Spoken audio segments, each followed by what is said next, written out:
unfortunately, in a net summary, the Syria crisis at the end turned out to be much, much bigger than Syria itself, and it's very unfortunate for Syria and for the Syrians.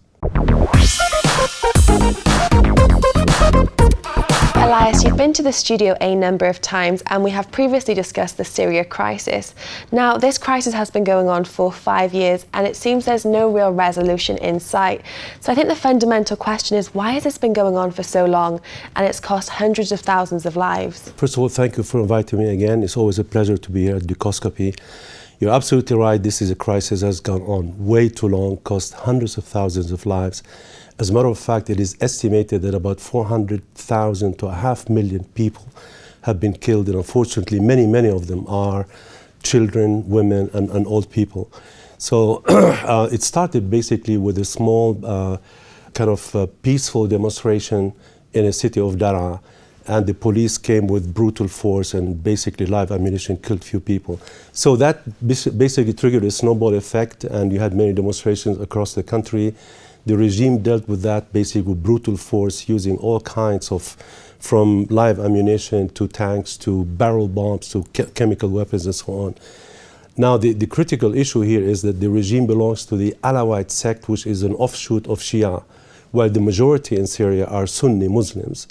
So, and we know that historically there had been always tension between these two communities, Sunnis and Shia. That triggered like an inflamed emotions and feelings, not only in Syria, but across the region.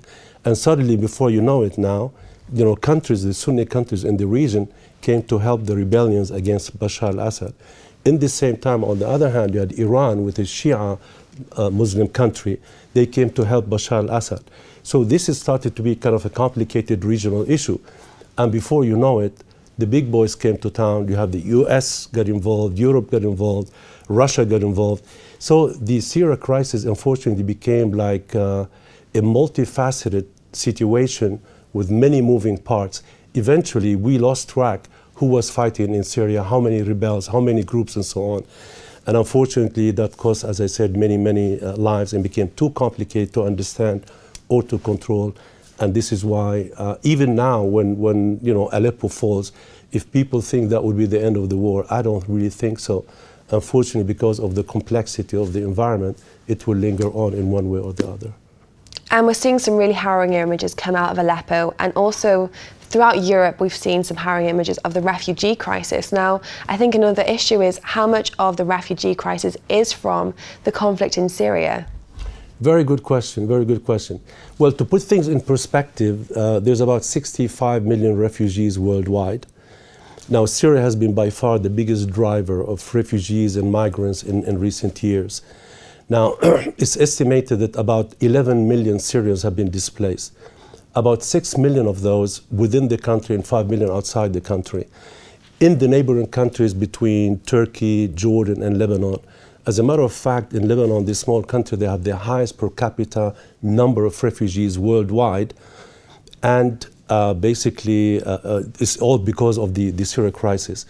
So this situation did not stop only in the region. Then you had a flux of refugees into Europe by Frontex. Frontex is the entity that controls the outside borders of the European countries. They estimated that in 2015 alone, there's about 2 million refugees that crossed to Europe.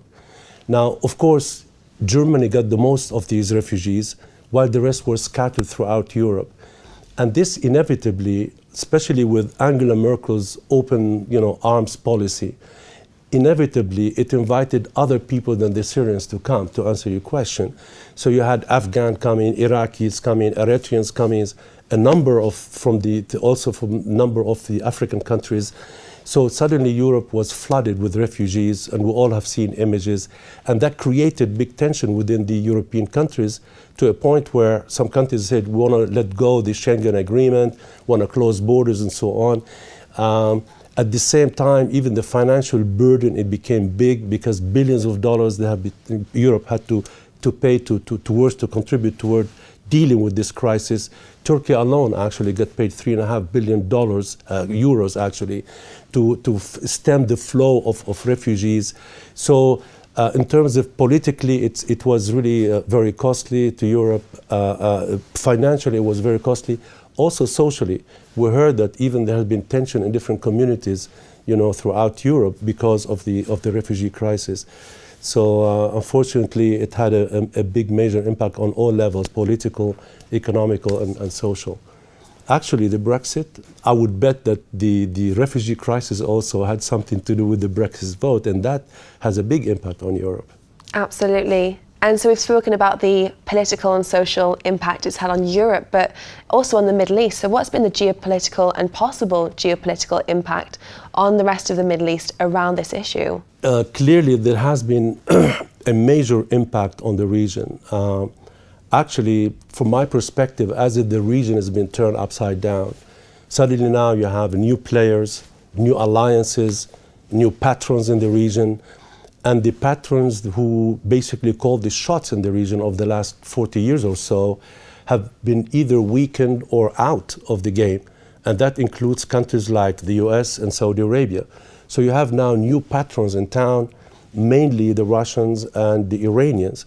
These are the people who will try to help shape the region, in the future. Even alliances have shifted in the region. America's strongest allies, Egypt, has been a loyal ally for over 30 years during the Hossein Mubarak rule. Now they're flirting and having all kind of agreement with the Russians. Even Israel, the staunchest ally of the US in the Middle East, starting to flirt with Putin and with Russia.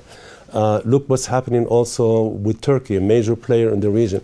So I think going forward, I think this region is impacted in a big way. I think there will be a new game plan in the area. I would not be surprised to see even borders shifting, possibly new countries coming up, possibly a country like Kurdistan, independent Kurdistan, and so on.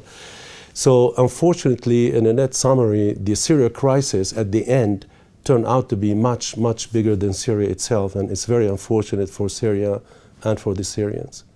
Absolutely, and we can only thank you for coming in today and sharing your thoughts on such an important subject, so thank you. It's always a pleasure. Thank you for having me. Well, that's all from us from the studio here in Geneva, but if you did like this interview, then please do like and comment on dukascopy.tv.